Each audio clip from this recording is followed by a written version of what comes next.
doing, Coach? Good, thank you.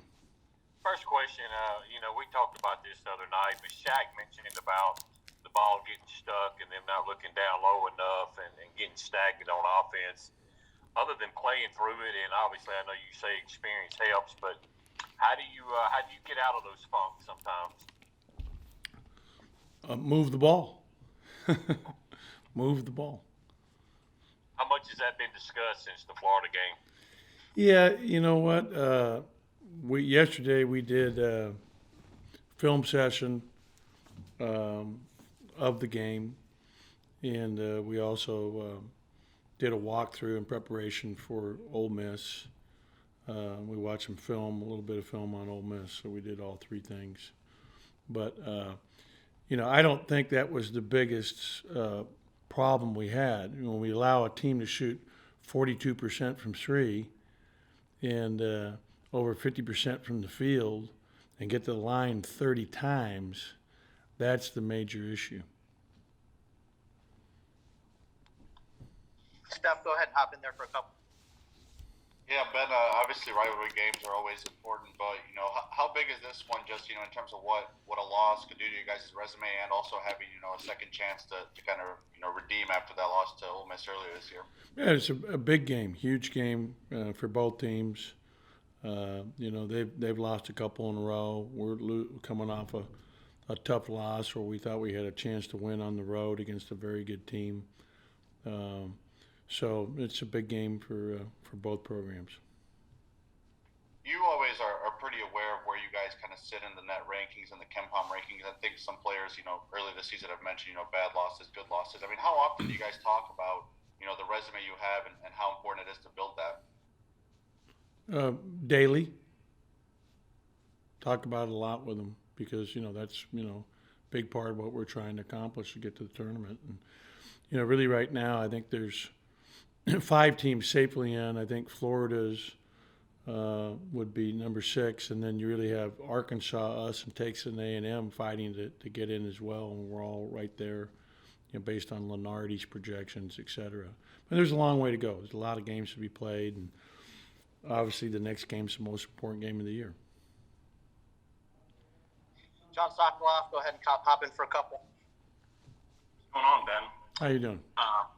This kind of goes off what Steph said, but that loss in Oxford a couple weeks ago, how much is that kind of result, kind of bulletin board material, and how much is the result from a few weeks ago kind of fueling your guys for that game? Well, like I said yesterday, we didn't do a lot in terms of on the floor, so I didn't see a lot of fuel yesterday from the standpoint of how hard we practiced because we just did a walkthrough. But today we'll practice here in about an hour, and I expect to have a very spirited practice because of what you mentioned. And we're coming off a bad loss to them up in Oxford, and we're coming off a tough loss on the road at Florida. So those two things combined should be a lot of motivation to want to come out and play well. And Ole Miss is, that game from a couple weeks ago, they were just kind of obviously lights out in that one. What's kind of going to be the key, based on watching how you guys matched up with them last time, to kind of fix in order to obviously be able to get it done in Starkville this time around? Well, we obviously got to do a better job defensively. I mean, they scored 50 points in the first half in that game, and Morrell was, unbelievable. I think he had 5 threes in the first half of that game, and was really, really good. So we've got to do a much better job defending him. Brooks was dominant. We got to do a better job, not letting him get such deep, low catches in the post. And then we've got to do a better job offensively. They did a good job defending us, and we've got to be more efficient offensively. I thought we had a much better second half, played with a lot of fight and spirit, and we've got to have that for 40 minutes versus just the second half. Let's go to Lexington and check in with Jerry Tipton. Jerry, go ahead. Ben, I apologize if this is old news, but I thought I read that you advised Tolu Smith to spend a little less time in the gym. He hadn't done that before. What prompted that?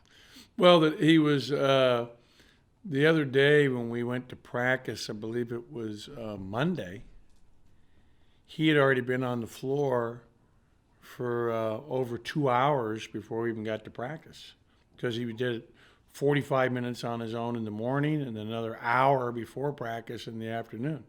And then we had a half an hour shooting. So he was out there for 2 hours and 15 minutes.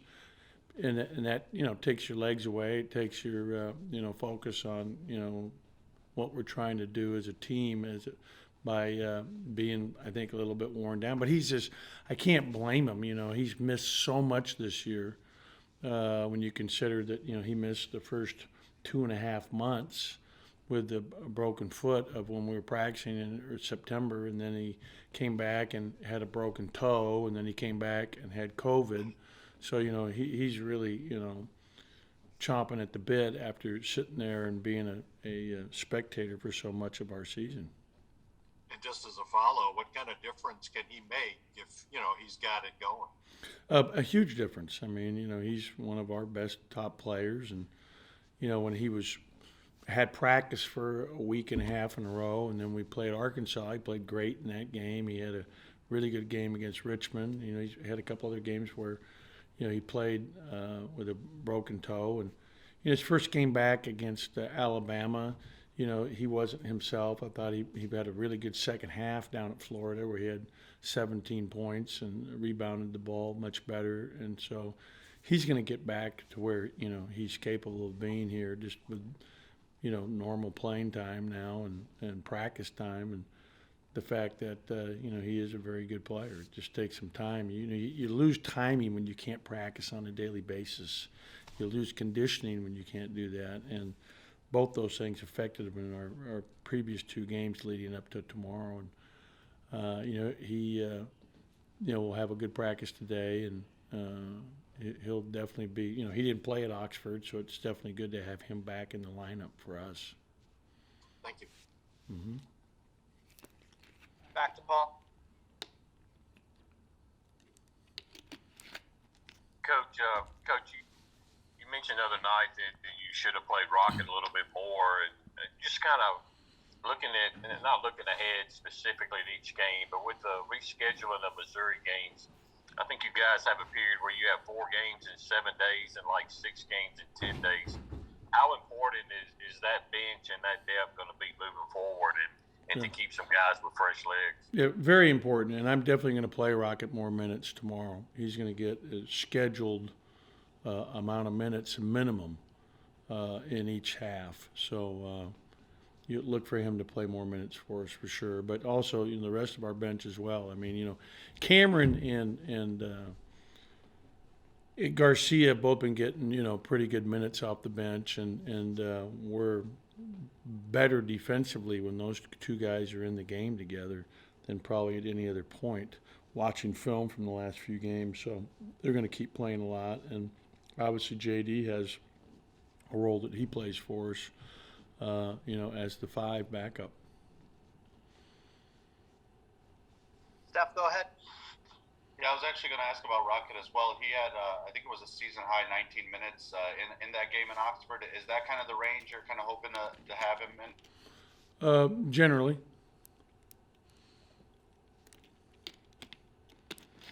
Sean Sokolov, go ahead and wrap us up. Ben, obviously Tolu's going to be playing this time around, and he did in Oxford. We all kind of know what Tolu means to this program and to you and the type of player he is. But from the coaching perspective, from the guy that sees him every day, how much of an advantage really is it to have him back? And what is the biggest advantage that you're going to be able to have against Ole Miss with Tolu Smith actually on the floor this time around? Well, he just gives us a quality big who's, our best post defender in the low post.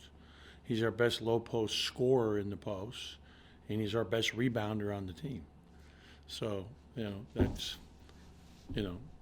obviously better for us when he's out there.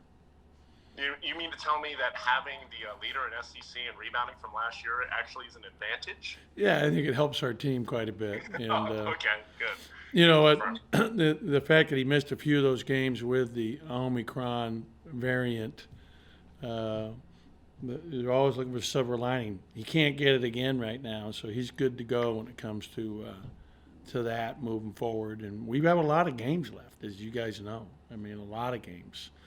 I mean, this thing is nonstop now, through the SEC tournament. They just keep coming. So it's great that we know that he's good to go. Because it's nerve-wracking at times when you think about the fact all the students are back now, and the numbers are starting to dissipate around the country in terms of the COVID numbers. But I think here still we're a little behind the curve, and I think it's going to be high levels here for the next month in Mississippi, and we want to try to avoid it in any way possible that we can. You'd be surprised at the amount of coaches that have said the same thing about their players that have gotten COVID, that say, like, obviously I don't want them to get sick or anything, but if they were to get it, thank God it's already gone. Like, there's been a lot of coaches that have had that same take. It's interesting. Yeah, I wish we would have all got it at Christmas so we could be rid of it. But, it is what it is.